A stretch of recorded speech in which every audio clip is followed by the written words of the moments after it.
தந்தனிடம் உன் தனையே சொந்தமென விட்டு விடு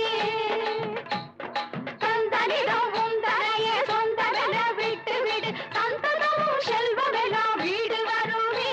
உன் சந்ததிகள் அத்தனைக்கும் கூட வருமே